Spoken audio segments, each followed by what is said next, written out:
Жалп этип өчкөн жаш өмүр. 7 жашар Хасти чоң энеси менен бирге Систан Балучистан аймагында жума күнкү намазга барган болчу.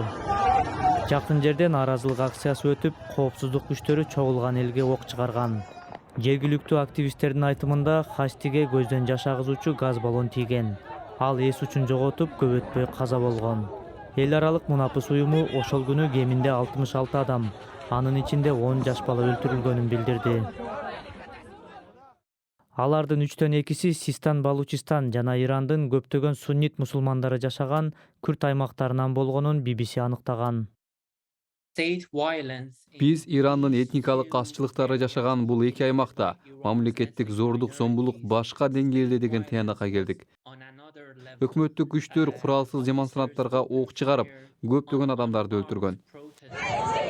Каза болгондордун өздүгүн аныктоо өтө татаал. Анткени маалымат каражаттары катуу көзөмөлдө, интернет чектелген жана Систан Балучистан сыяктуу жакыр жана консервативдүү аймактар социалдык медианы дээрлик колдонбойт.